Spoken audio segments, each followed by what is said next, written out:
Ted and Marcia are out in the hall. Oh, yeah, we should. Yeah, maybe we can get them before we start.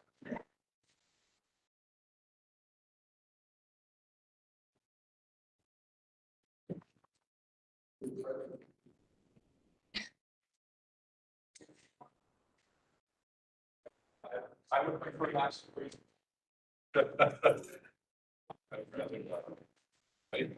Sorry we're late, but I have donuts. Are you filling in for a leash with snacks? Nice drink.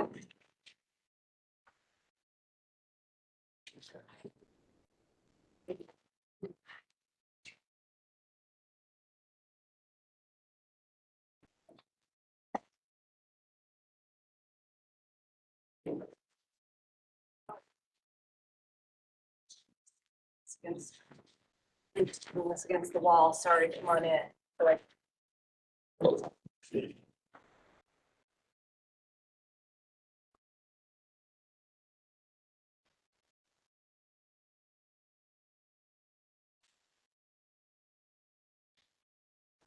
All right. And call the meeting to order. 6 o'clock. Wow, on time. All right, we stand to the pledge of allegiance. I pledge allegiance to the flag of the United States of America and to the republic which stands one nation under God, indivisible, with liberty and justice for all.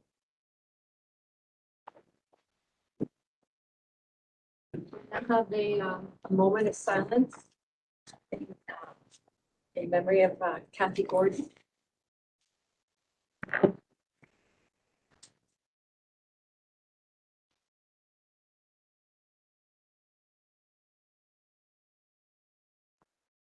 And may I say that for anyone who knew Kathy and is interested, some of her friends have done a rental for a meeting room on Saturday, September 24th. It's, I think, either 11 to 1 or 12 to 2. If you're interested, just get in touch with her. Do you know the time? So it's June 24th. I'm sorry, June 24th. Got that other month on my mind late. So it's in the middle of the day, and Jenna or I can tell you, or it's probably on our website too. Like if you call us, we'll tell you the exact time. It's on the website. Okay, it's a private group, Program. yeah, private group. So anyway, but they're gonna get together and for whatever reason, Kathy did not have an obituary or funeral, so this is the way of her friends getting together to remember. I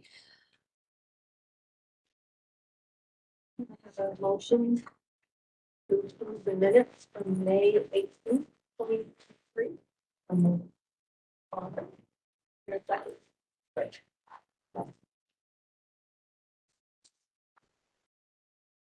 Are there any abstentions? Tony has to abstain. All right, with those abstentions noted, all in favor of approving the minutes from May 18th, 2023, please signify by saying aye. Aye. Motion carried. Great. Do we have any public input this evening? Hi, everybody. At this time, I don't have any public input to report. The next order of business is personnel actions. The appointment of James Collins, full-time library clerk in the Circulation and Collection Services Department, effective May 22nd, 2023. To approve the promotions of Brianna Wakowitz, full-time librarian 1 to full-time librarian 2, Department Head of Youth Services and the Programs and Services Department, effective May 22nd, 2023. Nicole DeGrotto from part-time library page to part-time library clerk in the Circulation and Collection Services Department, effective May 31st, 2023. And Heather Mulcahy, part-time library page to part-time library clerk in the Circulation and Collection Services Department, effective June 14, 2023. And to accept the resignation of Amy McCarthy, full-time librarian 1 in the Programs and Services Department effective June 7th, 2023. Do I have a motion to approve the personnel actions as so stated? Marcia, do I have a second? Second. Corey? Okay. All in favor of the approval? Please, saying aye. If anyone opposed? There is no opposition. That's unanimously at 6:05. Okay. Next is the treasurer's report for May 2023. And George is not with us. We could, obviously, we have to vote on the check register. So in that moment, decide if you have a question. But Mike, I don't know if I'm out of turn to say that, we just had the finance committee meeting with 3 finance committee members and both of our fiscal officers and myself present. And by mutual agreement found that there wasn't anything too unusual or unusual at all this month. Is that fair to say? Yeah, I think that's fair. Okay. Someone speak to the check register for June 2023. I can certainly, between myself and Jackie and David, if there are any questions. But again, those are all pretty pro forma, regularly occurring expenses. I did make a little joke during the finance committee meeting because there's a check to an entity called Bash Parties. But it has to do, I think, with the opening of the summer reading programs coming to help us have a little party for the kids. But it's not what it might look like on the check register. Bash Parties.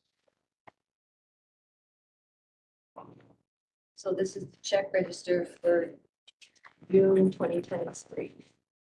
For May. Is it for the period from May 18th to June 14th? Okay. Yeah, we do. The fiscal folks have done a good job of, a lot of stuff came in this week that it was good to pay this. So adding to this quite a bit over the last 2 weeks. Any comments? Any further comments about the check register? Anyone? All right. Can I have a motion to approve the check register for May 18th to June 14th, 2023? There a second? Second. All in favor of approval of the check register, please signify by saying aye. Aye. Is anyone opposed? Okay. Passes unanimously at 6:07. All right, Tim, director's report. Okay, so I think the major thing that happened during May is that Bill Cooney was elected and Cory got reelected to the library board, and the budget passed. So thank you all for your running, of course, and also for, and Bill's with us tonight. Good idea that Kathy had to reach out and invite him because he breaks in soon, So anyway, so in general, I have been working on preparations for the cafe, working on the farmers market contract, the staff development day, reorganization and personnel issues, prepping the library and creating programs for this large baseball exhibit, which I want to mention briefly. So it's a sponsored exhibit by a couple of corporations. It's a museum without a permanent home in Massachusetts, and they've kind of run out of places in Massachusetts to show their stuff, but we're right next door, and he's a friend of mine, so we're happy to host him. It is a little bit in places over the top. This exhibit uses every square inch of the library. And so the positive to that is that we are learning new ways to use our new spaces. The negative is if you don't happen to like baseball, you've got a month of baseball to look at every time you turn the corner. But as I said to the staff one day at a briefing, It's only a month. It'll be here till the 29th. So, and then lastly, we did a little Narcan training for the staff. And I meant to bring a packet of Narcan in here, but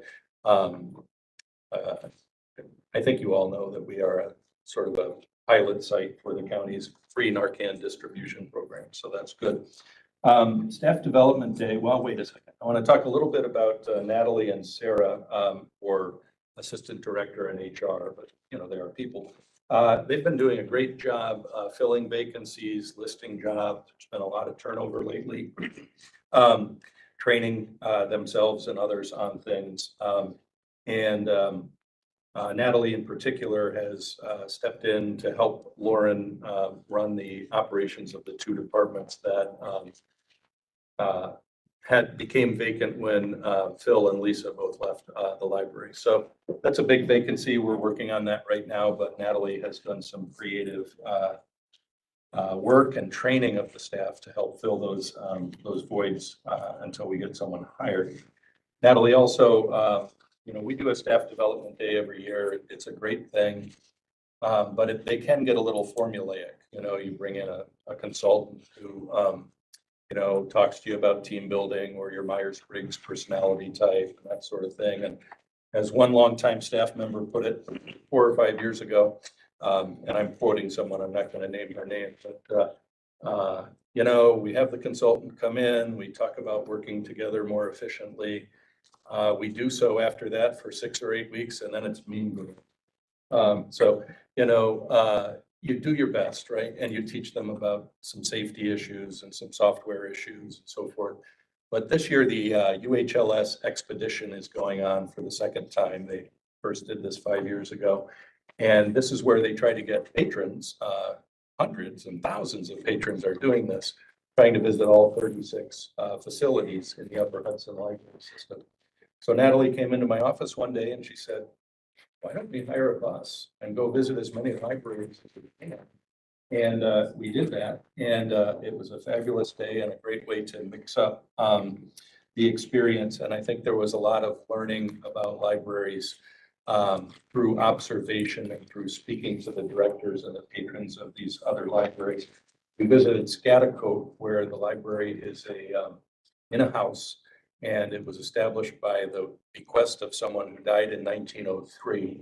And the bequest requires the librarian, and in this case, his family, to live upstairs. And the living space is one of the factors in the salary of the library. We visited Valley Falls and talked about their construction grant program. They had a very unique thing happen where there were 2 not-for-profits in Valley Falls, the library and the ambulance corps. And the ambulance corps went out of business, and their chartering papers said, if we ever go out of business, all of our assets must go to another not-for-profit in the village of Valley Falls. And at the time they went out of business, that was the library. So that particular year, they got a big windfall, and then they were able to quickly design an addition to their library, which doubled it in size with the help of funding from UHLS. So we learned about that. And also we learned that Susan B. Anthony had spoken there and left behind a set of 4 volumes on the fight for women's suffrage that's autographed. So that was kind of cool. We then went to East Greenbush and we tried to investigate why our employees keep leaving us to go work at East Greenbush. Been 4 in the last 12 months. But I'm just joking about that. But, you know, that caused some fun times that day. And in fact, that day was the last day for our great librarian who lives in Guilderland, Amy McCarthy, who accepted a job as the head of youth services in East Greenbush. So we all had some fun with that, and we will miss her.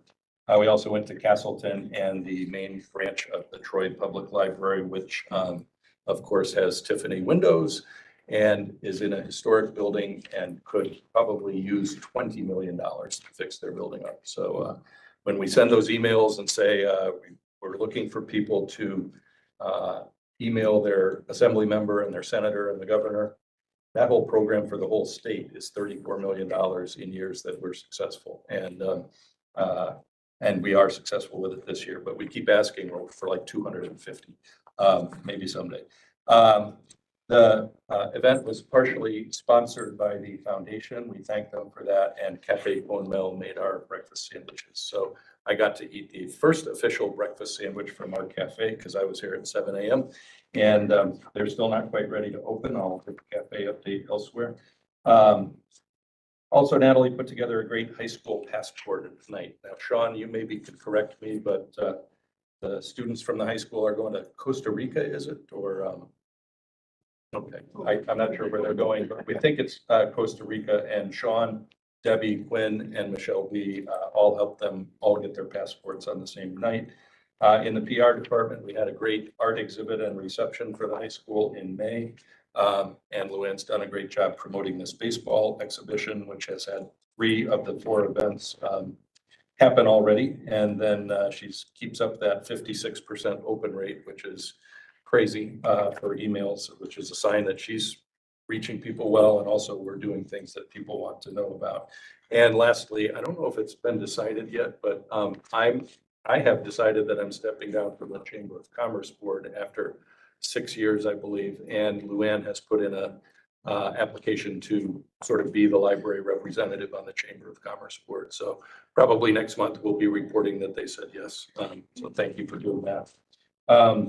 The fiscal department has been busy sort of cleaning up some things that were left over from previous fiscal offices. Our last 2 tax cap filings had to be formalized and adjusted. They were somehow forgotten with the position vacant twice. So they got that done. And Jackie took the initiative knowing that our patrons want used book sales and also that that's a possible revenue opportunity for us to go over to Voorheesville and get a tour and figure out the structure of how they're doing it. And we are actually pursuing a bit of that. I think I'll talk about that under long-range planning. You know, Jackie's learning the payroll. So the team of Natalie, Jackie, and Sarah are teaching each other. You know, remember, the one who's been here the longest has been here like 14 months. So, you know, it's there's still a learning curve. We also put together a meeting of that group and myself with our Marshall and Sterling representatives to review all the services that we buy from them and those services which we might be interested in the future. I want to call out Lauren Vincent, who's the head of the CERT department. She has really cleaned up with the departures first of Phil Berardi and then Lisa Pitkin, and has been doing a bang up job there. And in her report, she shows that year over year circulation is up, even though May 2022 had slightly higher circulation than May 2023, but year over year, we're still up. This library after East Greenbush is the 2nd most popular site for people who are doing the exhibition to visit. We've had something like 660 visitors come to the library specifically to get the stamp on their passport. And, you know, we're getting a lot of positive reaction to the renovation and so forth. Last month, of all the circulations we did of physical items, 64% of them were done with a self-check machine. The percentage is just so much higher than I would have predicted, you know, like when we put them in 4 or 5 years ago. We weren't sure we needed them, you know, but I think they get people out of here quicker, which is always on the patrons' minds. And there are a certain percentage of people who want privacy about what they're reading, so they can get that. The kids love using it. I got to tell a quick funny story. So the automated handling system where you return your books in the front lobby is so popular. Like, the reason we bought it is because it makes fewer mistakes than people. It's faster than people. So you get your books faster if you're waiting for them, right? But it's so popular with kids that I was actually coming out of the Westbrook room and through the lobby, and I saw a family with 2 or 3 kids, and they're running from the youth department to this book return, and their mom's trying to keep up with them, and they want to return the books they just checked out so they can watch how the thing works. And the mom's like, "Oh, that's not the purpose here." So the adult services department, which is now headed by Christina Ronald, had a great month. A lot of programs still that Maria Buell planned and was involved in, but several about plants, 2 concerts, writing program, college prep stuff, social security maximization, etc. I noticed this stat this time that I had never noticed before in Christina's report for adult services, 397 study room uses, and we have 6 study rooms. So I haven't done the math, but we will probably open 25, 30 days. So probably those things are busy within 95% of their capability. In the youth services department, we were very sad to lose Beth Rienti after 10 years. She was an excellent department head, but Natalie and Sarah quickly hired one of our own librarians, Brianna Wakowitz, and she's been doing a great job so far. She's worked here for 8 years. And again, sad to lose Amy McCarthy to go head youth services over at East Greenbush. There's a scavenger hunt in the children's library. This month it's about dinosaurs. So if you make it over that way, as you go around corners and look on shelves and stuff, you find these hidden dinosaur things. The kids, if they find all 12, they get a prize. We've had some baby chicks in the library this month. Maria and Maura from that department worked with a farmer from Amsterdam, I believe, and kids just loved coming in to see the eggs, and then they were rotated on schedule. We had a little drama because a lot of the births turned out to take place on staff development day when we were closed, but we worked around that. And there's a little naming contest for the chicks. So kids suggested the naming contest, and we decided to do it. Lastly, as I've reported on in the last couple of months, we promoted Maria Buell to the department head for what we're calling community engagement and outreach, which I just realized today is kind of a CEO, community engagement and outreach. But she's holding these new offsite book discussions at the Beverwick and Peregrine with a total of 36 people. And I've spent a little time at Peregrine, and to have 24 people from Peregrine getting together, I visit some people there, and there's not a whole lot of great joint activities, particularly that are intellectual, that I've seen at some of these places. So that's great. English language learning. There is no group in Albany County, so we work with the literacy volunteers of Rensselaer County, and their classes have resumed. We had 9 of them in May, 26 people learning to teach immigrants English. And lastly, they went out to the Lupin Fest. So that is my report. Sorry if I took too long. No? Yep, Is there anything else? things are going well, in general. Any questions for Tim? Yes, Barbara. Yes, I have a question for Natalie.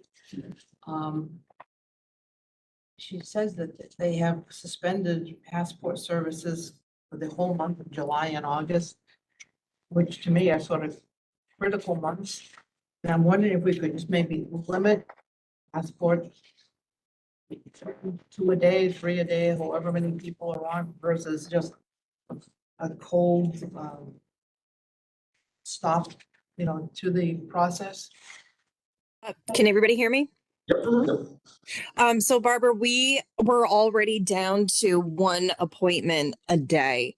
With Amy was one of our agents, and now that she's gone to East Greenbush, that, kind of depleted our agents even further.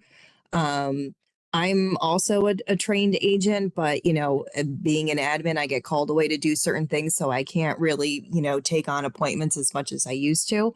So we were already strained. So as Tim mentioned, we've been really busy, like trying to hire, and there's been a lot of turnover. Even in the CERC department alone, which is where, a lot of we're hoping to get new agents. We've had 4 or 5 new people and people moving around. So there's just been a lot of training happening, and we really want the focus to be on people learning their priority job first. And just with us going into Sunday hours, for the summer that, we'll be closed for Sundays, and just with all the training, we just figured it was best to do that.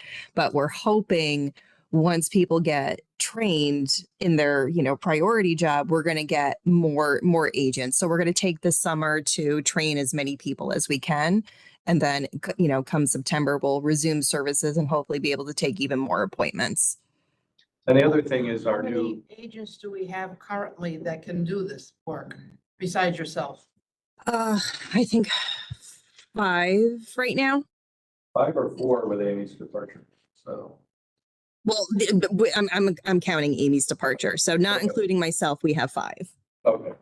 And the So factor, 5 that still could do them over the course of the summer?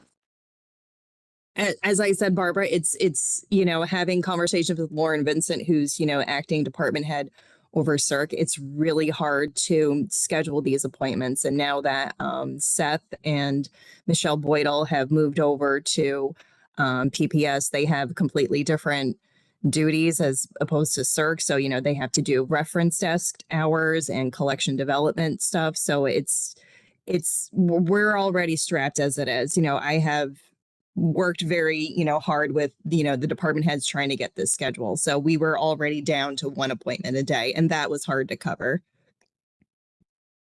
It's just such a nice service and such a nice revenue maker for us that, you know, the sooner we can do it, the better. Let's put it that way.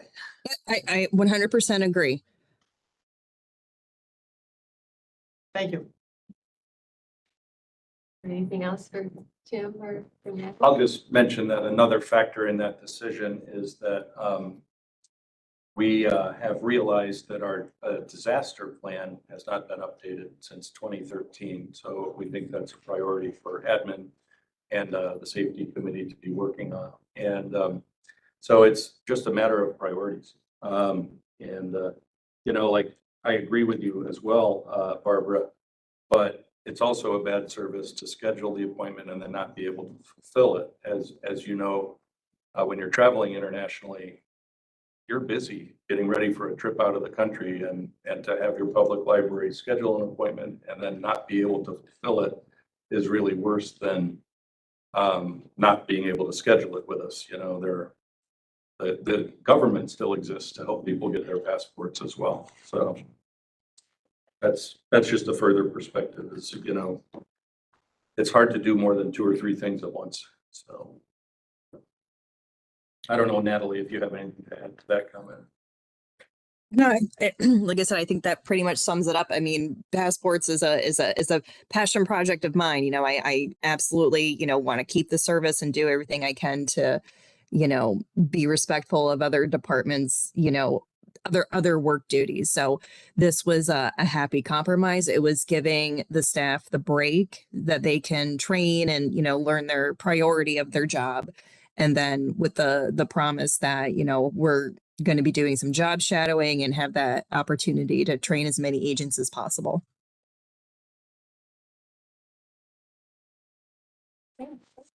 Anything else for Tim or for Natalie? I'm good. How about you, Anyone else Natalie? have any questions? All right. Hearing none, we'll move on to committee reports. We have the meeting minutes from the building and grounds. I know Odish is traveling and unavailable. Tony or Joanne, did you want to speak here? I was gonna, Anything yeah. at the meeting? So we met yesterday afternoon to discuss, changing Monday through Thursday hours, to close early from 9 PM to 8 PM. I'm sorry, 9 AM to 8 PM. It wouldn't affect our Friday through Sunday hours because they already close earlier on Fridays and the hours are different. Data was pulled by various department heads about traffic that you've seen for the last couple of meetings. Natalie, did you want to provide some percentage stats? It's highlighted. I'm so sorry. I actually don't have that. right, In yeah, that's no front of me. Can you problem. give, yeah, if you could give me a couple of minutes, I can bring it up. All right, I'll move back to you. Alicia did a listening tour and staff were unanimously in favor of closing early and shifting coverage to earlier in the day. She went and saw that personally that it's a ratio of 1 staff per patron in the library during the time between 7 and 8 PM. She called around to different libraries and spoke to the director of Voorheesville, who changed their hours and saw there was no negative feedback. It boosted morale of the staff who would prefer to use their talents in a different time. A concern was brought up about evening programming, and staff would be allocated as needed, and maintenance is here till 11 PM anyway, so they can close the library. And if they do shift to earlier hours, they'll probably become or go off at 10 PM instead of 11, but or can stay later if need be.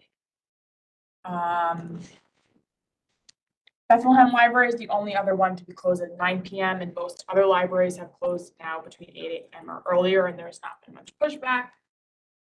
There was concern about students accessing the library, and majority are SUNY students.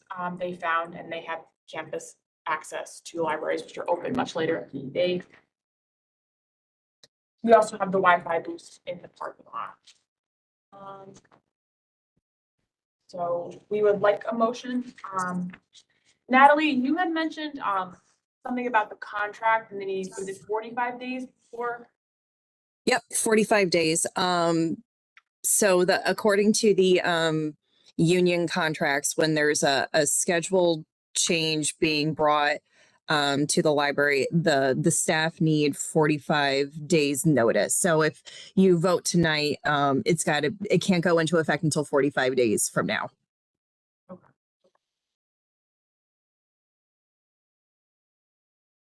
So is this, this is not listed as a vote on our agenda. I mean, would this be something that we would put on our agenda for July, or is it something that, I mean, I know the committee is recommending it. Do we, typically we wouldn't take the vote immediately unless it's thought that it's necessary for the time period. Because of that 45 day, I think it is strictly necessary to take the vote. And there is a question that's been raised at the annual meeting. The board sets the schedule, and the annual meeting, as you all know, is in July, but they set the schedule for the next year. So in essence, a previous board that encompasses most of you has already set the operating hours up until December 31st of this year, as closing at 9 o'clock Monday through Thursday.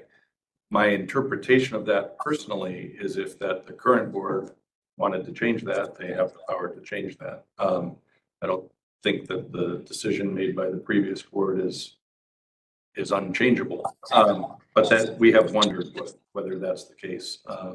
Whether the current board has the authority to reverse the decision or change the decision of an earlier board. But I wouldn't think that I guess one thing is if you voted tonight, the 45-day clock would start earlier. That's perhaps an advantage. And then, exactly when to implement could simply be 45 days from the vote, whether the vote is today or July 13th, I believe is when you're meeting. So would that, just as a matter of procedure, would it be better to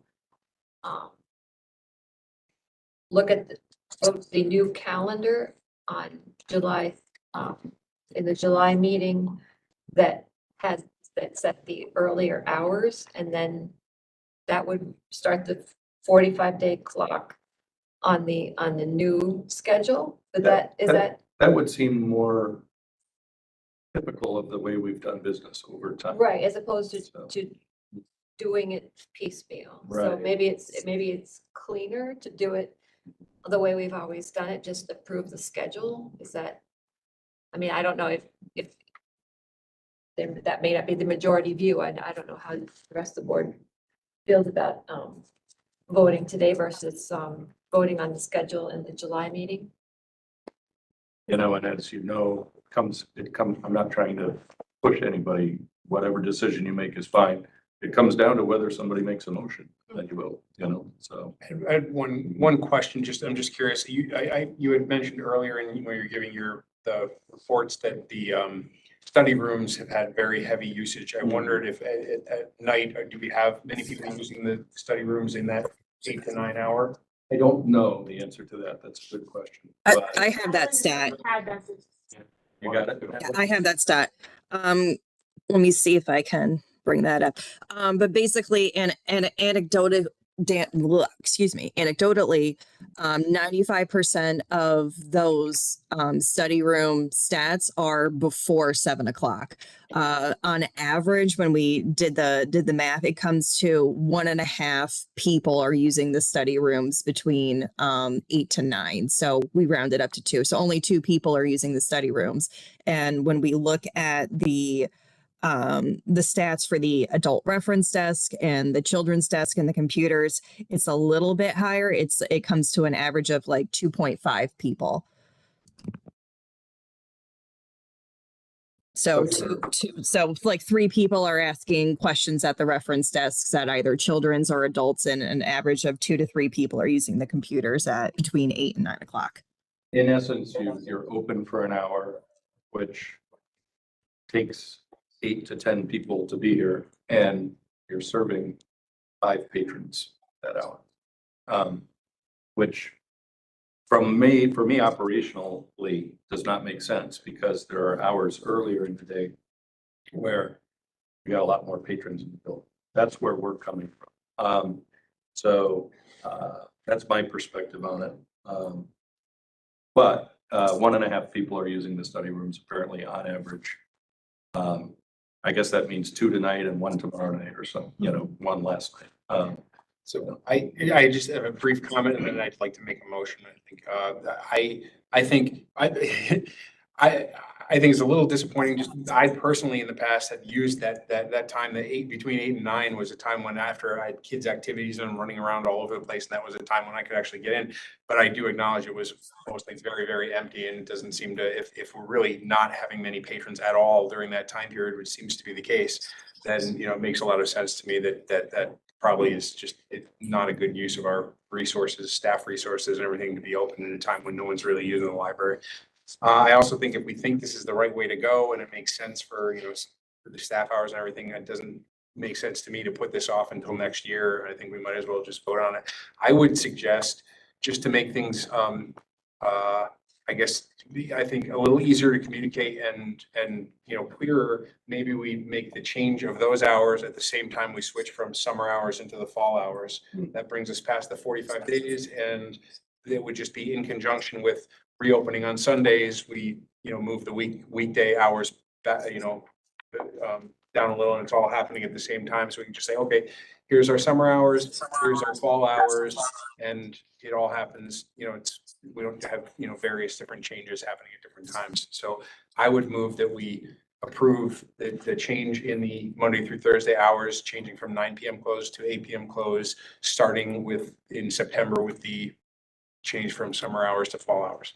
That's my But they suggestion. won't be full hours, they're gonna be permanent Well, hours.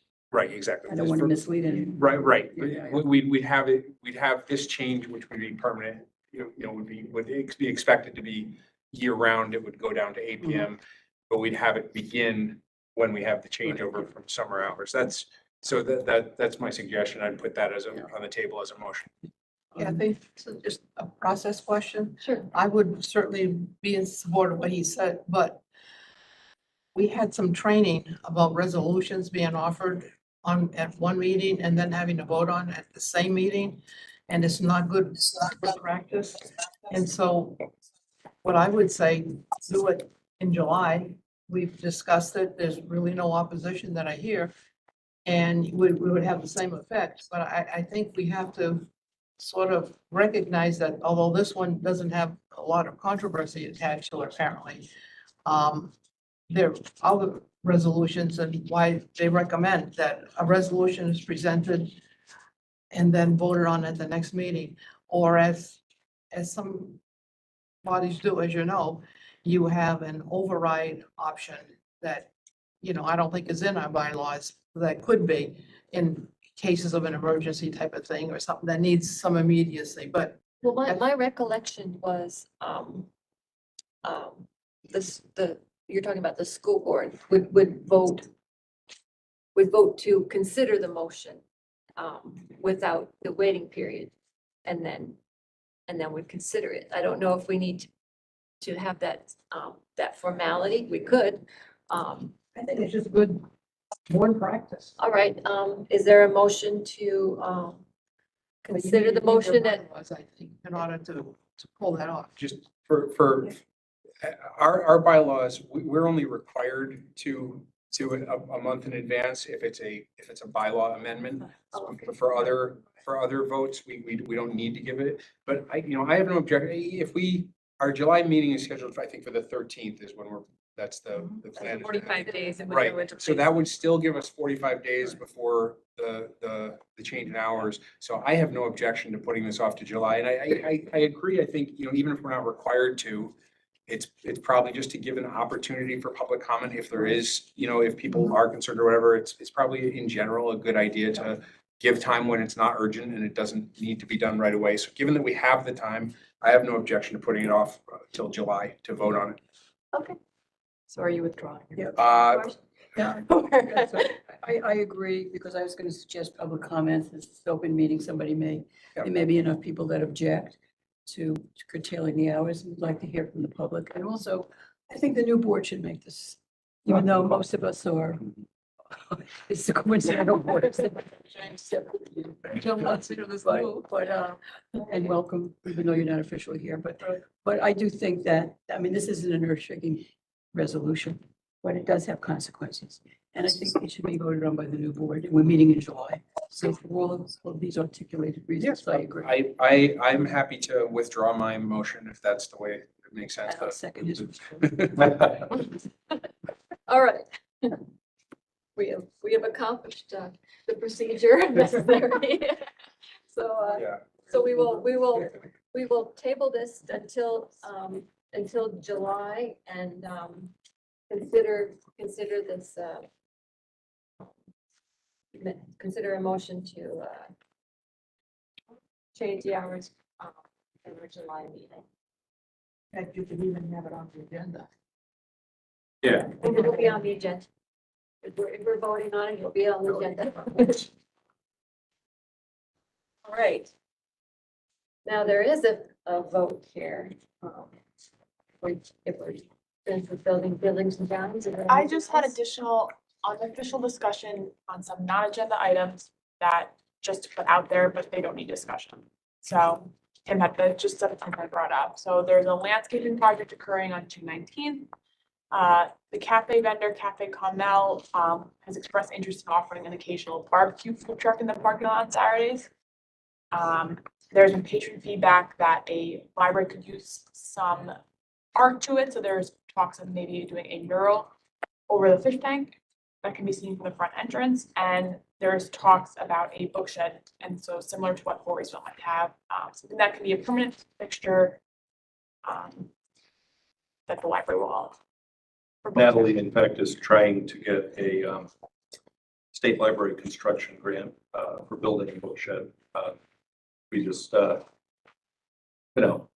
juggling a lot of balls, but if we can't do it this year, we are taking steps toward having used book sales. They will be taking place in the cafe, and then Norina and Elish. We revisited during the Buildings and Grounds Committee meeting that those two have volunteered to staff a table at the farmer's market to sell books. And so the next step was that Elish was going to reach out to Norina and come up with some possibilities. So. Anything else from buildings and grounds? Nope, that's it. All right, and I know we had an extension of our current long-range plan on the agenda here, so you want to speak to that, Barbara? I think everybody had it in their packet and explained last month, I should say, why Natalie recommended that we just reaffirm our current plan so that it's on the books and that, we will have time with the staff and the community over the course of the next year to fulfill the mission. And then everyone was sort of asked to do a little bit of brainstorming over the last month as to our vision as board members, as to what do you envision the library offering in the way of lifelong learning, cultural enrichment and enjoyment to the public, in the next 3 to 5 years. That may be different, that may be the same as we're doing, but did anyone think about it over the course of the last 30 days and have some input on that? Because we do have a role to play in this development of this plan. Should we take it one step at a time? It says the mission is provide equal access to materials, programs, and services to our community for lifelong learning, cultural enrichment, and enjoyment. And lifelong learning is the first topic. Anybody have any thoughts on that one? Should we extend the current plan first? Do you think we? Either way you want to do We it, wanted to, that has to be done at some point, but is this, I mean, I know you were going through the plan. Is that something that the committee does? I mean, I'm not sure if I mean, if people have feedback, that's great. But I'm not sure if we need to go through it line by line, because I think that's more of like. a it's not committee line by line. It's just, as I said, we all have a part to play in this. And envisioning, it's not just a few members on the committee, but all of us really need to participate because, you know, this is part of our function that we have to provide leadership. We have to provide some insight as to what direction you'd like to see the library going.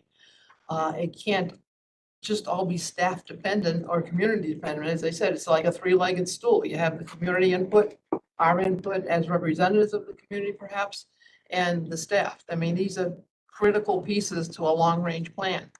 And, you know, at some point, if we can't share some ideas at a board meeting, you know, perhaps you'd have to get together on a Saturday morning or something to brainstorm, but we also need to participate in this process. So what was, But I'm this happy is to, a plan that was, when was the last time this plan was done? It's from 2016 to 2022, so was it revised in 2022? No, 2022, we just updated it because we're in the middle of construction and then this year, we should have been able to work on it. But if you recall, I shared with you the last time that the staff, who are also critical components, were not ready to participate in the process. And if you don't have staff input or staff buy-in, it's not going to be a good product. So this doesn't reflect all of the virtual things that No, came that is to just, be because of the pandemic, and it doesn't reflect no, the construction. no. So those things, I don't know if It envisions the new construction. In other words, what the community gave us its feedback, you know, back 5 or 6 years ago. but it doesn't, I mean, I don't know if it's the board's, like, I don't know if just listing the accomplishments to date and the different, you know, the construction and all of the things that have happened since the last time. I mean, I don't know, when was the last time that was actually written? This plan? It was written before, right? Natalie is the one that has said they need to have one. Natalie, you want to hop in on this one? Yeah, I can. What's the question? Kathy's saying, why should we reaffirm this old plan? No, I think we need to reaffirm the plan. You were just saying that we need to that the board needs to update it. And I was saying that it needs an awful lot of updating.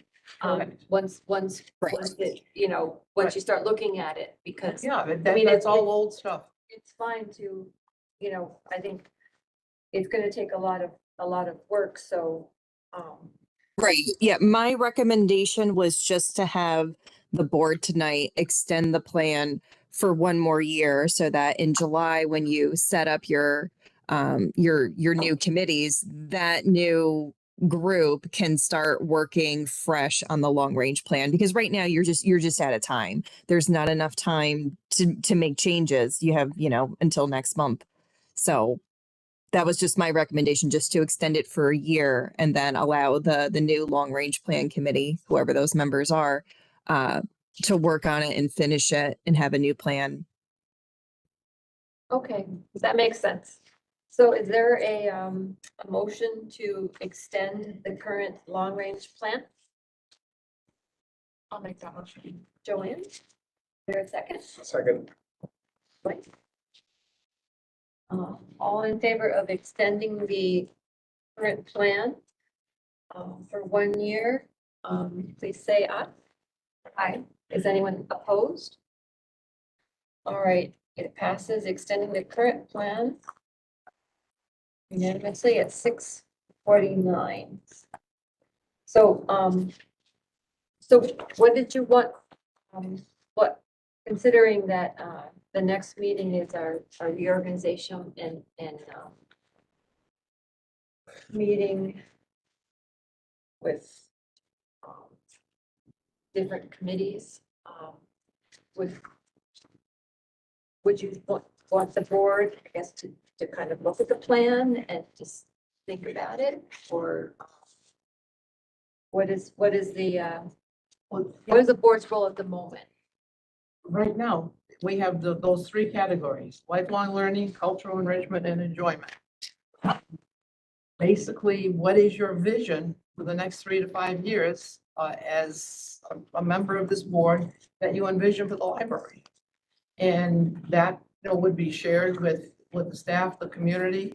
We'd get community input, staff input, and hopefully there's a meeting of the minds and you come up with a good plan. I mean, we had a good one for this library extension, and it took a lot of time and effort, but everyone participated and we came up with a good product. So I hope we would do the same come next year. Does anyone have any comments about the plan? Yeah, I think Barbara needs help. I do. I think this is a major undertaking. And it needs help from the board, and it needs help from the staff. And I don't know what the makeup of the committee is going to be. But I think Barbara's voiced at a number of times at this meeting that she needs input from the people all around this table. And I don't mean to be critical, but I don't think she's getting it. So maybe we need to set up a special meeting and have a kind of round table to discuss it, to give us some direction. But it's too important an issue to keep tabling. I took a look at this plan, and the mission statement is the old one. It's not the new one. And I think you raised good issues. What is lifelong learning, cultural enrichment, and enjoyment? Some of us at the UHL thing in Troy the other night, listening to some of the programs that the other libraries have. And Corey and I talked about it briefly. It's tremendous community outreach and a tremendous collaboration between things in the community and the libraries. There's a lot to be learned, and I think we can take a look at some of those plans. And Barbara, if you're the chair of the next long-range planning committee, then I think we should be committed to help you. That's my 2 cents. Okay, that makes sense. Yeah, maybe there's people are amenable to a special meeting just to discuss this, because it probably will take a lot of discussion, and it might not, it probably hasn't been on everyone's radar. It's kind of a lot of things going on, but yeah, it should be on our radar. And I agree. I think, if we could have a meeting and probably with the new committee, or I haven't asked people yet which committees they want to be on, which just reminded me I should. So before July. It's, yeah, I think we should definitely give this our full attention at a meeting for that purpose.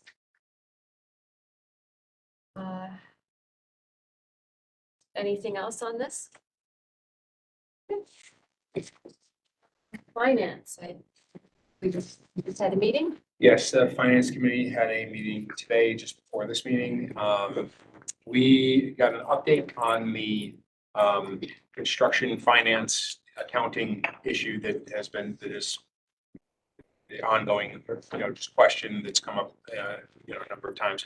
And I guess, I think it's, would you say, we're hoping that that's going to be wrapped up and resolved soon. There's been initial talk, I guess, with the auditors about, making sure that everyone's on board with the proper way to account for those funds. And so we're hoping that's all going to be wrapped up soon, but there's nothing concrete since last month on that. That was kind of just the major update we had on that.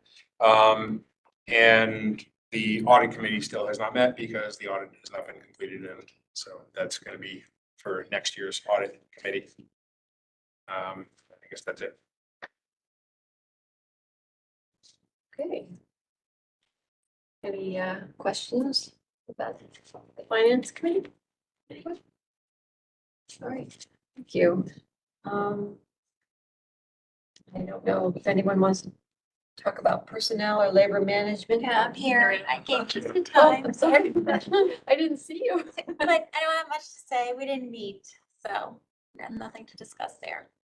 I will just let you know that we have a need for a labor management meeting, so I'll reach out to you and we'll try to schedule. All right. No.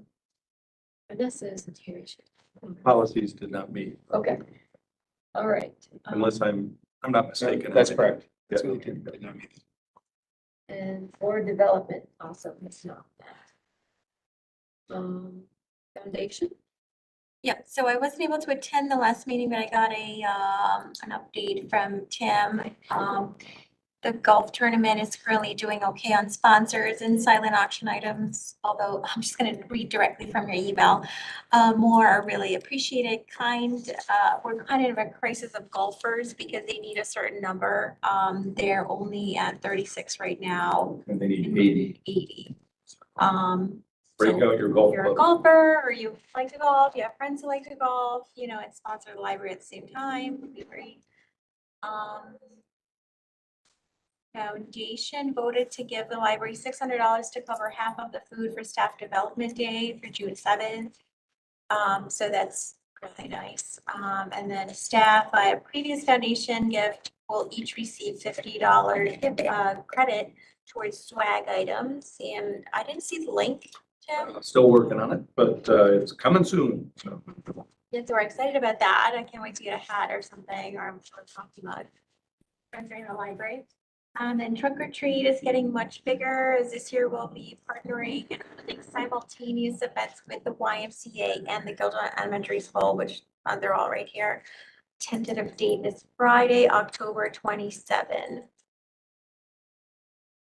And that's all I had to. And there's a foundation meeting next week as well. So. Great. Corey, UHLS. Sure. So Upper Hudson Library System had their annual meeting and event last night. There were a few of us that were there. Natalie was there from staff. Marina was there. Alicia was there. So was Marcia and myself. It was great to just hear about what all the other libraries are doing. I think there's great ideas that we can take from, like Marcia said.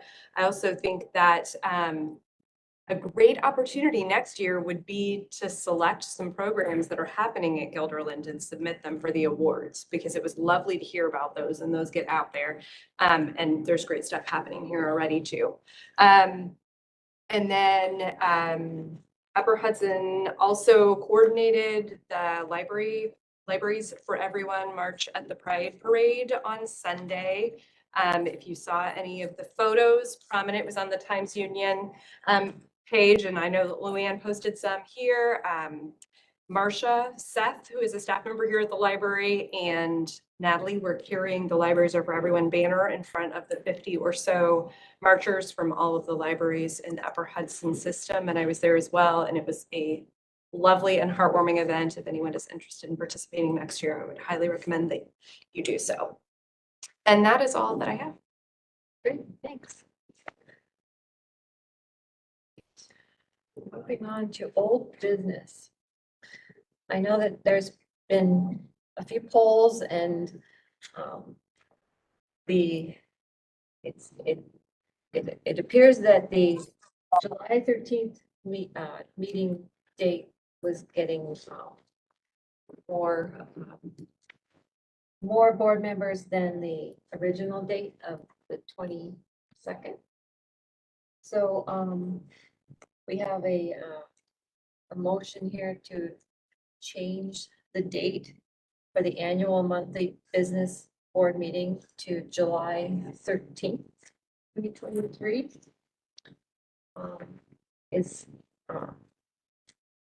Is there a motion? Barbara? Is there a second? Second. Marina? I know it's not good for everyone. There really wasn't such a thing as a date in July that was actually good for everyone. So, so we have a motion and a second.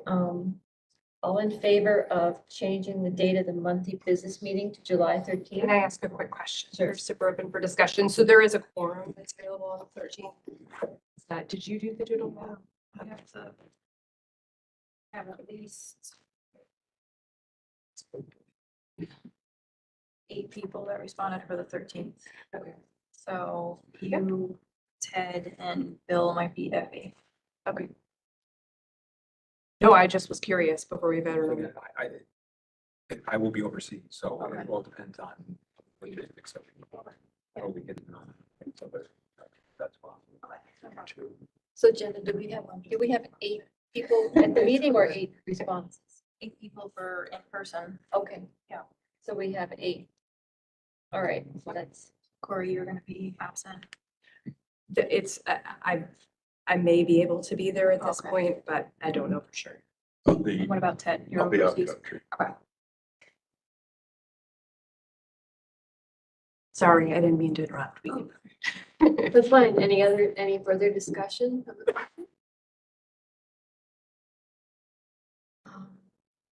All in favor of changing the date for the business board meeting to July 13th, please say aye. Aye. Is anyone opposed? All right. Motion to change the date passes unanimously at 7. Is the board meeting July 13th? It is, it passed unanimously. The change date. All right. Now, we're moving on to the firefighter property tax exemption. Perfect time. I'm glad I left when I did. So I texted the school superintendent earlier in the meeting. So the school district had their hearing on this concept Tuesday and will have their vote on it July 5th. My personal read is that it's likely to pass. So I think, of course, I sent an article out about it. I think that if, as we discussed at the last board meeting, if the school district passes it, it's almost necessary for us to pass it, or at least to have our public hearing as well, because it affects the tax rate of each individual firefighter. The article that I sent out had the numbers of firefighters in it and so forth. So I was trying to find that article again, but it's hard to do on your phone. It was maybe 3-4 weeks. It was since the last board meeting, but it's been a little while. So maybe what we ought to do is July 5th is still a little ways away. Maybe we should at least hold the hearing, I don't know as much about government, I'll be right with you, but that tax, when exactly is the property tax calculated? Because we need to make our decision before that, I believe it's March. Okay, so we do have a little time, but over to you. Oh, I was just gonna say, well, could we make a resolution tonight? So we've introduced the idea and people would know, about it. And then come our meeting, we could hold the public hearing just before, say at 5:30 before our regular meeting. If we have to. Now, I don't know if we have to or not. Kathy may know. My understanding from talking to Kathy is everybody does, yeah. We're a taxing entity, Okay. so we're So not we the could have same, a- I mean, like we would have to do our own public hearing and So we could do it on the same day, the 13th. And then you could, vote on it that day. I like that. I just want to ask, and believe it or not, I don't know the answer. Maybe Mike or maybe Jackie, or David. Is there a need for a finance committee meeting, which is traditionally at 5:30 before a board meeting, because the year has just closed? Or could we do the finance stuff in the regular board meeting? I think we have the public hearing, but we don't vote on that. Oh, day. okay, We have a right. public hearing and then like the school board, they had their public hearing. Put down somewhere. They had their public hearing July 5th, I think. Yeah, and then their vote is July 5th, but and they they had the had their hearing public Tuesday, hearing this 2 days ago. 2 days ago. So, yeah, so that's the way it's done. So if we could schedule a public hearing. And I think that you've got the right idea because frankly, I don't think a ton of people are coming, but we could, for example, reserve one of the event rooms just in case 20 people show up, at 5:30, so assuming they're available, but So would we need to have the public hearing, separate from the business meeting? It Yes. precedes, it precedes your, yeah. Is that the way the Yeah. school board did it? Like they had a public hearing prior to their regular business meeting? I don't know, all I know is they had it Tuesday and they did have a regular board meeting Tuesday, but So, I yeah. assume it was a separate event. Okay, well, why don't why don't we research that and, I think it was all together, because they had all, sorry, it was from. Oh, yeah, at the meeting, right? Yeah. So, so they had the meeting Part of theirs. as part of their business. Yeah, that makes sense. Okay. Because that's a typical way that, I know that other boards that have public hearings, they typically schedule them like say the meeting starts at 7, they'll have their first public hearing at 7, so second one, it's at 7:30. If they have multiple public hearings, so that's the way they've done it in the past. had it as part of the business meeting. I know, the meeting starts at 7:30, then they'd have the public hearing at 7. and then No, you I move was it- just saying that if that meetings that started at 7 would have their public hearing starting at 7. So, I think we have some time to think about it because wherever we put it on the agenda, if that's what the board wants to do, would that take a vote, I guess, to schedule a public hearing? I would just suggest, because July is our annual meeting, that we should get the annual meeting out of the way before we have this public hearing so that we have. Right, it would be part of our business Right, meeting, right. not So that part would of our make- annual That would meeting. make sense. Right, our business meeting would start probably like a half hour after, like if our annual meeting starts at 6, maybe our regular meeting would start at 6:30. I don't remember exactly how this works. Yeah. Public notice it and Yeah, that's true. We'd have to have a public I don't notice. know what the timeframes are, but you public notice. and public Yeah. hearing. Sure, that's a ways out, so we should have plenty of time. We can notice soon. Well, today's, could be 30 days. I don't know what the notice. Well, if we,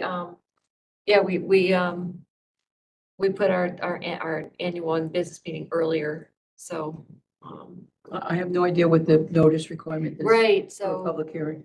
so why don't we, Today's already the 15th. So. right, so and it might this not be meeting's the long enough. 13th. I don't know the answer to the question. Yeah, I don't think we have to give that, do we have to give that kind of notice for? For a public hearing? Yeah. yeah, Yeah, I think you do have to. Is it 30 days? I don't know. I If don't it is, know. we're gonna. Okay, I don't know. We don't know, so maybe we should,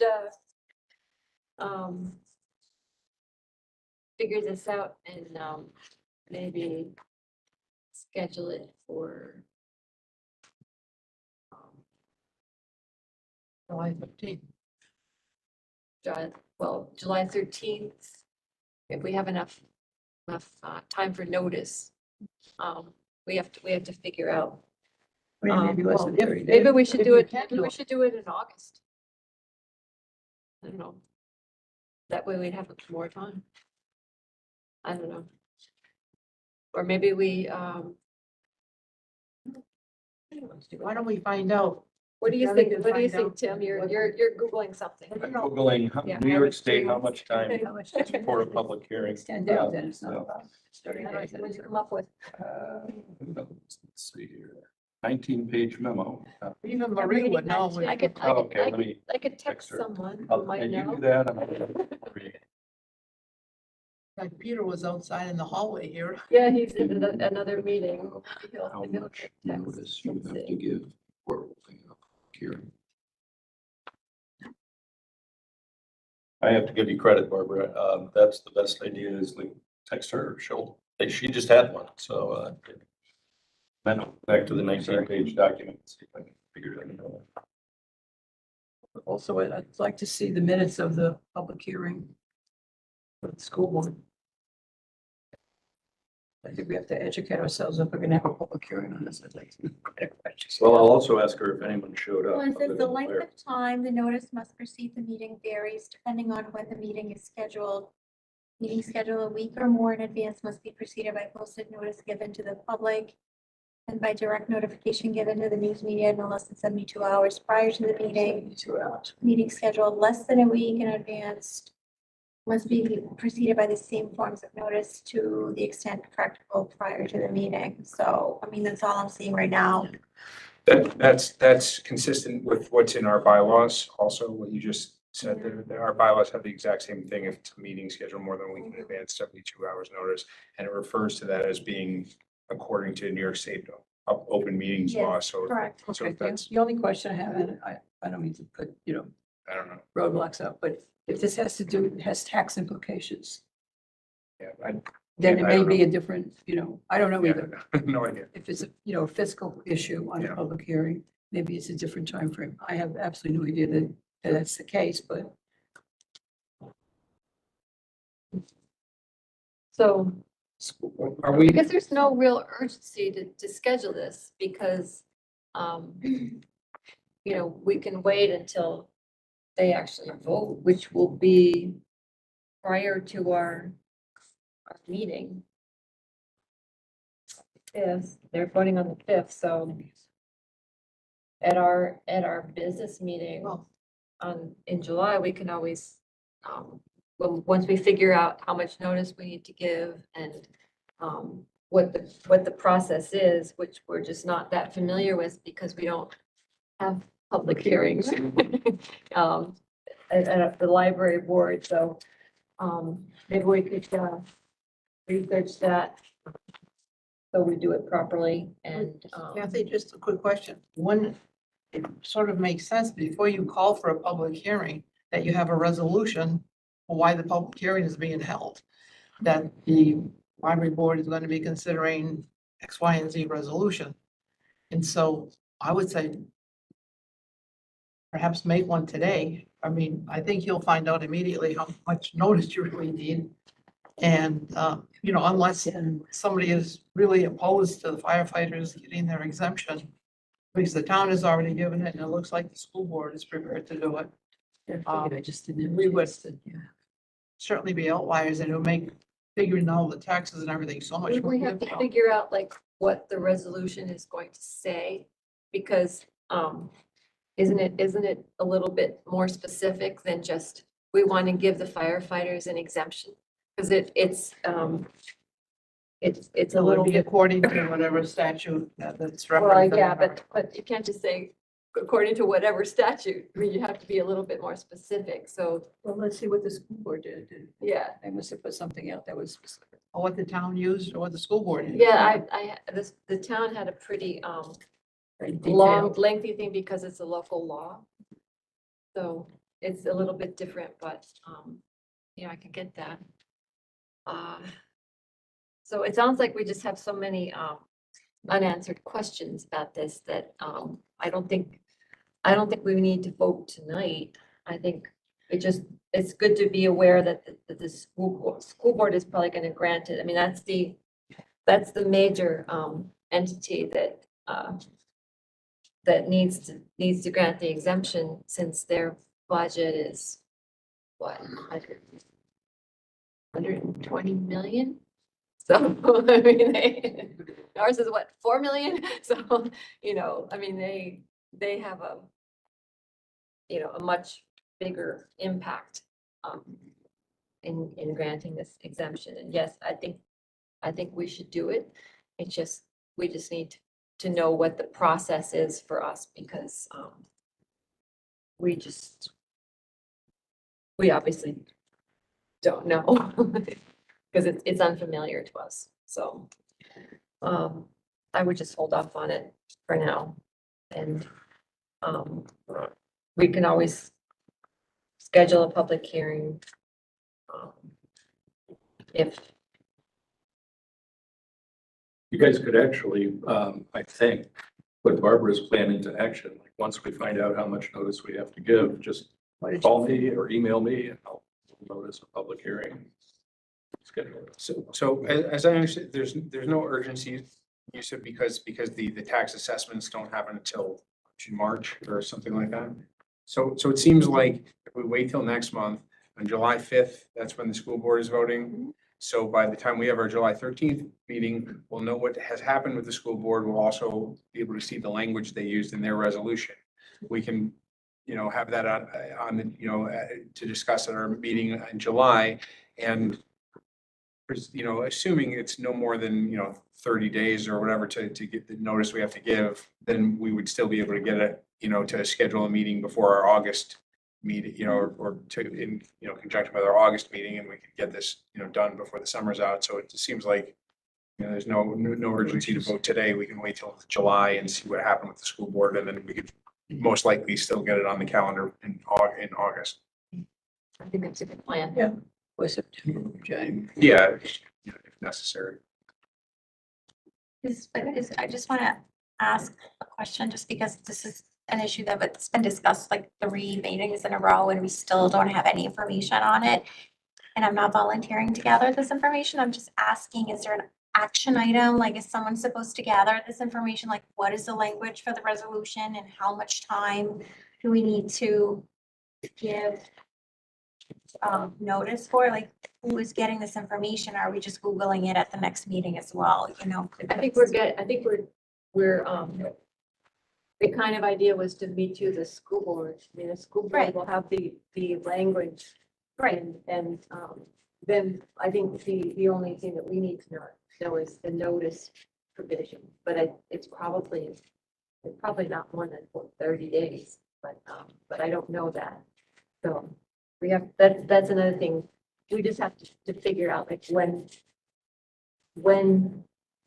Right. like scheduling the public hearing. And then, just after that, taking a vote on it. Okay, so when you say we, are you doing it or am I doing it or is Barb doing it? I can figure this out, I think. I mean, I have some sources I could probably find out, the proper procedure. But I don't know specifically about the library board, so I'd have to, figure that out. But I think a public hearing is probably a public hearing, whichever board, has it. So I can find out. All right, cool. Yeah. So then we can talk about it next time. All right. But that is a task. I know, left, public hearing. So I pretty much gave an update on the efforts we have towards book sales. So I know you weren't quite here, Marina, but essentially we're working on a potential construction grant to do a shed like they have in Voorheesville. And also that Elish, as of yesterday, was going to contact you and. Yeah, I talked to her at the UHLS dinner Okay, yep. and we're going to coordinate these so we might be available. If Sure. both of us and either one of us. Yeah, and I will be happy to, like, I think we should have 2 of us at these things, but I'm happy to, come a couple of Sundays. Yeah. So I'll let you know my dates. Okay. Great. Can I say, would this, shed be located? What's the So- thoughts on that? Yeah, it's a great question. And the only place I see where we could do it is, the staff parking lot is across the street on, off of Mercy Care Lane. So I would do it at the far west end of the staff parking lot. Pretty much, I wouldn't necessarily do it toward Western Avenue, which is where the current book drops are. I'd probably do it at this end of that parking lot, just because, there's some arborvitae there, but, there's a lot of noise of cars from Western Avenue. So like if you're actually going to use this for a book sale site, I think you'd want to be a little bit removed from Western Avenue. I did make a preliminary inquiry with Kathy, just an informal inquiry, as to whether the town would need to permit the shed. And you were going to check and see if we, on this issue, whether we were more connected to SED or to the town. But I'm sure we can apply for a town shed permit, if we need to, yeah. Just a quick question. Are you planning on storing the books there, and is there gonna be heat in it? So Because if you, we haven't really answered any of those questions, but I would think there definitely needs to be electricity in it. I think the Voorheesville that we're using as a model is not heated. It's just open. No air conditioning. If the temperature goes over 80 degrees, please call before you arrive because they may be closed. They have electricity now. Yeah, yeah. Yes. Electricity is important. It's not going to be open all the time. The other factor of it is you need to find somebody to volunteer in it, We can talk about it at the foundation. Yeah, meeting, let's- and yep. We're gonna, one or two volunteers and I can do it sometimes. Yep. Just to sit there and sell books. Yeah, I would love and that. sort books. Yeah, I could do. So ideally, Barbara, the shed to me would be big enough to do three things: retail books, accept donations, and have a little space for sorting. And I'd love to, like, if you look behind Sean there, if we could get a few of these extra pieces of furniture that we have floating around, tucked out of the way while we're not using them, that would be great too. In fact, we could maybe use some of these bookcases, which are all on wheels. So they've stored inside the shed, and on a sunny day, you wheel them out, and they have books on them, so. But, it's, once we gain momentum, I think it'll be a fun thing and people will want to volunteer for it. As I think it probably goes in Voorheesville, but And there are certain hours and Yeah, they're like Tuesday 10 to 2 Tuesday, and Thursday 2 yeah. to 6 or something. yeah. So, but people are into it, in terms of dropping off books and in terms of buying. It's, as I mentioned at the last board meeting, the thing we're asked the most now that we're reopened and construction is done, or 99% done, is what our public wants. But, and I know staff watches the board meeting, many of them do. So one thing that I've talked to some people about, we have a lot of newish board members here, but Barbara certainly remembers, and others of you remember that the library in 2012 lost an expansion referendum 3-1. And then in 2019, we won our expansion referendum. But one reason we won it is because we did a lot of surveying the public of what they wanted. And we designed an expansion that was a fair amount less ambitious than the previous expansion and had a price tag, even though it was 7 years later, that was 4 or 5 million below the previous one. And that's sort of why we passed. But I was revisiting this book sale thing with our architects the other day, and sort of the reason we passed is because they had, there are many reasons, but they had the expertise to design as much as possible into the square footage.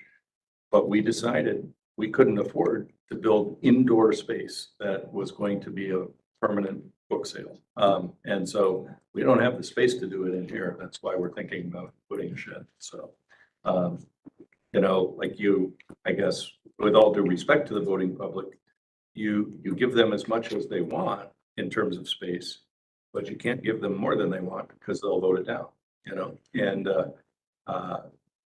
book sales, like, again, people love them, and I'm not trying to be critical of people who love them. I love them too.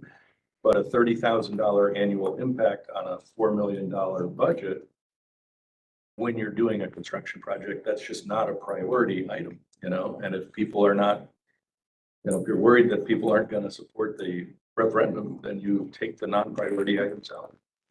So that's what we did. Now we're looking for a solution because people want us to sell used books. So one step at a time.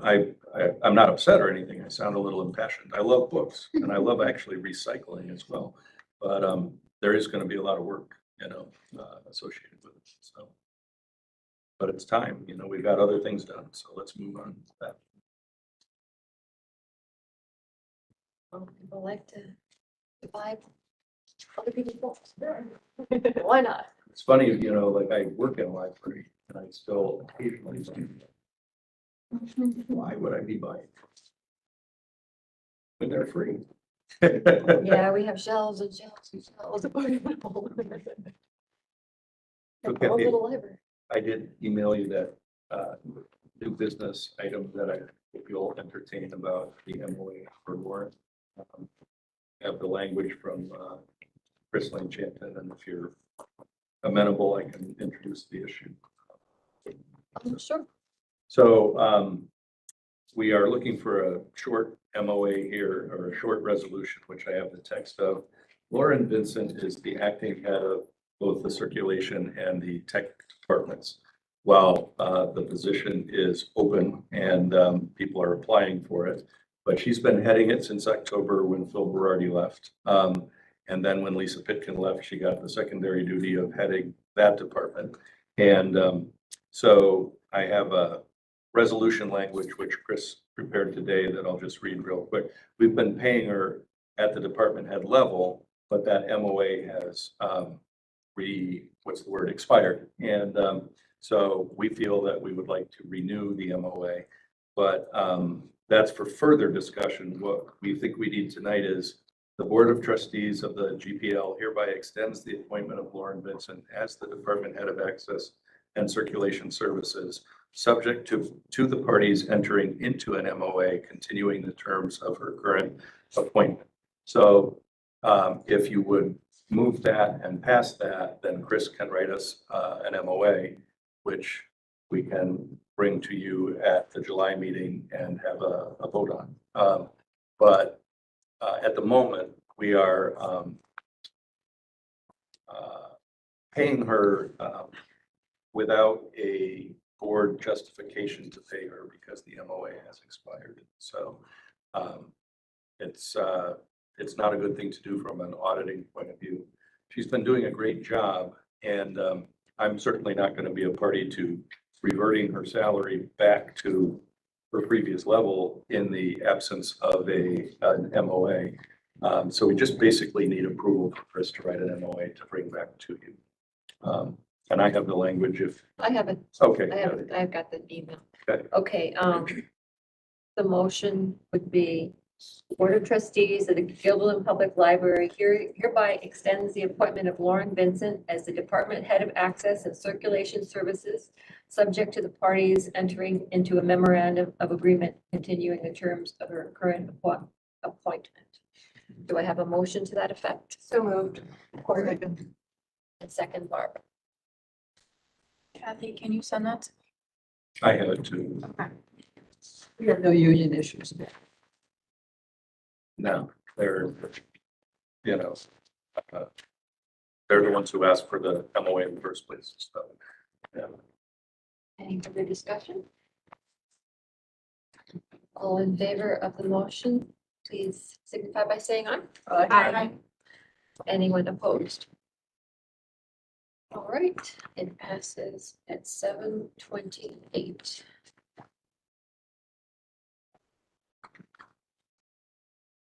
All right. Any further new business? I have more, I think, just a question. I don't remember how we did this year, but with our changeover in the annual meeting and everything, I was wondering what's the plan for committee assignments going forward? And I remember not this year, but the previous year, we had the July meeting where the officers were elected, and it wasn't until the August meeting where we voted on the committees. We had that period of, a month and a half or whatever, where there were no active committees, nothing in place. I don't remember if we did it the same way this year or not, but I know that, it's usually the president who, does the committee assignments and puts them out for the vote, and the president isn't elected until the July meeting, so that kind of makes logistical complications. So I had sent an email, and I will do that.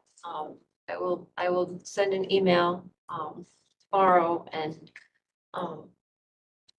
ask everyone to respond.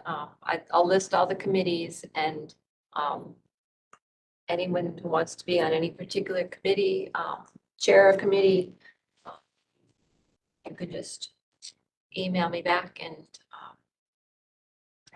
that would be great. I think that's the way I don't remember exactly the timing, but that's the way, I did it last year, and I think it worked out pretty well, because then people are happy with their committees, hopefully, because they picked them, so. There's been a suggestion by Tim that we look at consolidating the committee structure just a little bit. Is that something that we should consider before folks put in their stuff, or is that something? Well, we actually have, like, building and grounds actually got a lot of things put into it, that previously were separate committees. Like, for example, like I chaired the design committee, which was for 2 years, it met almost every other week. It was a really active committee, but then when it was all about the construction, so that meeting, that committee wasn't needed anymore, but so any residual issues kind of went into buildings and grounds, and they also, and a couple other things put in there too. Can I just, we had buildings and grounds 2 days ago and finance just before this meeting. And Kathy and the other board members not on those two committees haven't heard this, but I am planning to write you guys a memo that recommends basically that we consolidate further. I think that with 6 or 7 committees, most of them only meet if there's a crisis or something that has to happen. And so I've been looking at other models, and so has Natalie. So for example, UHLS has 3 committees, a finance committee, an administration committee, and an operations committee. And so finance, for example, deals with anything financial. Operations deals with what the library itself does, and administration deals with things like negotiating salaries, personnel matters, that sort of thing. So my feeling is, and I hope this doesn't offend anybody, but my feeling is we have dormant committees, and we have committees that are struggling to meet. So if you go back to our bylaws, and this is a related concept, but not necessarily a necessary concept, go back to our bylaws. They, when they were written, the board was meeting on the second Thursday of every month. And it says in our bylaws that committees meet on the 4th Thursday of every month. And I'm suggesting that if we had as few as 2 or 3 committees, that would be manageable for board members' schedules as well as staff members' schedules. Like right now, it's possible, at least for me anyway, and this isn't really about me, but it's possible that I could be in 7 or 8 different committee meetings in the course of a month. And to me, that seems like a relatively dysfunctional model. And I think the proof is in the pudding that most of our committees don't. So I'll type that up if you're amenable to hearing it, but I wouldn't let it get in the way of, like you don't know if you're going to approve that or not. So I would still suggest that you email Kathy immediately with your interests in committees that currently exist, rather than your interest in theoretical committees that you haven't agreed to yet. So. Well, there are also, I guess you'd say, just board members that report out on things like foundation or UHLS. Liaisons. And I know that personnel and labor management are similar but not identical, because labor management has other people Right, that are not non-board board members. members, and also audit, I believe, has other people who are not board members. So I'm not sure if you can, I if think you can take those, if you can take those committees and just. those two consolidate- would have to still exist as far as I Right, know. and also the board development was something that the board voted to create. And now we don't, we no longer have a COVID committee, for Right. example. I mean, we have retired some committees that are no longer relevant. But we just had a big discussion about the long-range planning. And that's a big job. I mean, I don't know if you could really just fold that into some other committee. I suppose you could, but it would give one committee an awful lot to do. Sure. Um, Which to me, I'm sorry, it's gonna sound a little smart alecky, would be preferable than two committees not doing it. You know, because you meet more often, you know, like if there was an administration committee that was in charge of the long range plan and, you know, like I haven't mapped it all out in my mind, but I would have a hard time arguing with the concept that the current structure is working. Like, or I would have an easy time arguing with that. So well, I for offer example, that. like finance always meeting before the board Mhm. meeting. That seems to be a standing time for that Yep. committee to meet. I mean, I don't know if there are other standing times that, That you could, know, that maybe the reconstituted committees can agree on a time. Like, for example, like the design committee met at noon, like every other week. I mean, it met a lot, but it had a designated time and people made People time for it. put it in their calendar. So, Yeah. I mean, I don't know if that's something that works for every committee, but, Yeah. you know. I would suggest that we wait to see the proposal till Tim that makes before we make any decisions on committee assignments in case it's something that we can act early this year. I mean, it may be a simple consolidation. We may not choose to, but I don't think there's any sense in reconstituting committees until we've made that decision. Unless there are committees that must meet between like the July and August meetings. Nominating. No, but the nominating committee needs to meet between the June and July meetings. So you still exist, yeah. At any rate, I apologize. I was gonna hold it and write the memo first. I'm sorry. Yeah, that's okay. I'm That's not my fault. apologizing for you. This is a So- little bit, It's out of left field. yeah, and I don't know if we really want to just like say, we're not gonna have committees until we figure this out, because we may not figure it out for a while, Yeah. you know? I Yeah, mean, I would be in favor of just, I think, you know, at least just for getting us started, that we, you know, vote on our existing committees that are in the bylaws that we have and just get that set up. And I'm definitely open to considering, you know, some sort of reorganization, whether that's a small or large, you know, change from what we have. I'm definitely open to it. But I don't think we should put off getting our committees kind of up and running, and if we have to deal with shuffling people around or moving things later, so be it. But I don't think we should wait on that. yeah, because we've voted, you know, Yeah. on different committees and, you know, making them go away or having a new one. We voted on that at different times, so. Well, plus this will require bylaws changes, so it's something that that adds another month to, you know, it's Yeah. not something we can immediately do. It's a bylaws change, so, you know, that puts the, you know, staffing up those committees even a Yeah. month further off. Meanwhile, So, the yeah. business of the existing committees isn't getting done. Right. so, Yeah. Yeah, okay, well, I'll just send the email out Okay. and you can respond as you see fit. Apologies for, Sorry. that I when mean, brought it up. it's something I've thought about for years, but then I've been thinking about a lot this week, so. Well, we haven't been able to remind him. Yeah, that's true. Although we've talked about that concept. All right, any further business? Yeah. Much leaving us? Oh, Would like to. Thank you. Great, you're fine. Thank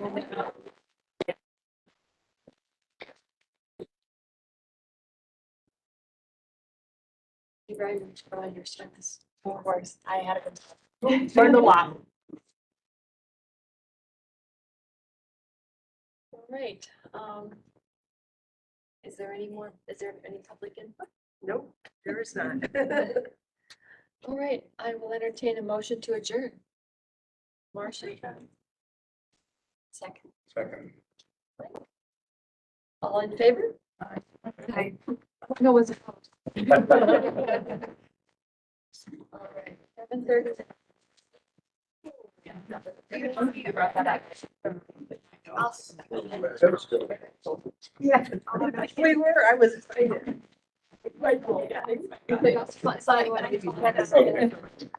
I just put that on. I don't- Yeah. I know. I forgot. Yeah. Wow.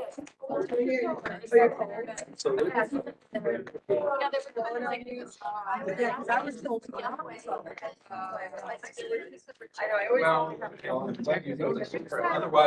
well,